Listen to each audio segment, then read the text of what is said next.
NHS dental কেয়ারে রোগীদের access সংকট ছিল অনেক দিনের।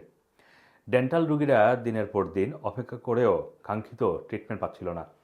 পরবর্তীতে ওয়েটিং লিস্ট কমানো এবং রোগীদের ট্রিটমেন্ট নিশ্চিত করতে নতুন পরিকল্পনা হাতে নেওয়া হয়, কিন্তু এবার দেখা গেল সেই পরিকল্পনাও কিন্তু ব্যর্থ হয়েছে। এতে রোগীরা ট্রিটমেন্ট পাচ্ছে না।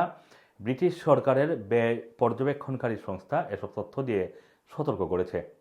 ন্যাশনাল অডিট অফিসের ডেন্টাল রিকভারি প্ল্যানের রিপোর্টে আরও বলা হয়েছে যে দাঁতের ক্ষয় রোগজনিত সমস্যায় থাকা রোগীরা সবচেয়ে বেশি ভুক্তভোগী হয়েছে। ট্রিটমেন্ট না পাওয়ায় এটি একটি গুরুতর পাবলিক হেলথ সমস্যা তৈরি করেছে।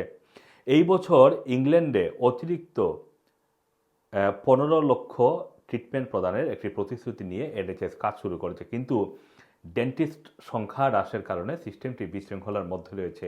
তাই এনএইচএসের এই উচ্চাকাঙ্ক্ষা পূরণ হবে কিনা, মানে এমন একটি স্বপ্নবিলাসী টার্গেট পূরণ হবে কিনা, সেটা নিয়ে অনিশ্চয়তা রয়েছে। কারণ পরিকল্পনার দুটি মূল উপাদান এখনও অর্জিত হয়নি। এর মধ্যে একটি মোবাইল ডেন্টাল ভ্যানের প্রতিশ্রুত নতুন বছরের কোনোটাই সরবরাহ করা হয়নি এবং 240 জন ডেন্টিস্ট নিয়োগ করা হয়নি। আগের কনজারভেটিভ সরকার কর্তৃক চালু করা পরিকল্পনা 2024-2025 সালের মধ্যে প্রত্যেক রোগীকে ডেন্টিস্টকে দেখানোর প্রতিশ্রুতি দেওয়া হয়। তবে এখন পর্যন্ত এই প্ল্যান বাস্তবায়নের ধারে কাছেও নেই এনএইচএস এই বছর কোভিড প্যান্ডামিকের আগের সময়ের চাইতে 26 লাখ কম ডেন্টাল ট্রিটমেন্ট দিবে। হেলথ ওয়াচ ইংল্যান্ডের প্রধান নির্বাহী লুইস আনসারি বলেছেন যে এই ফলাফলগুলো এনএইচএস ডেন্টিস্টের শোচনীয় অবস্থাকে তুলে ধরছে। এনএইচএস ডেন্টাল চিকিৎসা না পাওয়া স্বাস্থ্যসেবা ব্যবস্থা সম্পর্কে জনসাধারণের সবচেয়ে বড় উদ্বেগগুলোর মধ্যে একটি।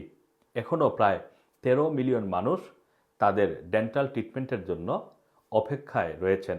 তাই এই জটিল ক্রাইসিসকে মোকাবেলায় সঠিক পলিসি গ্রহণ করতে হবে বলে জানানো হয়েছে। Assam Masum, Rana TV, London.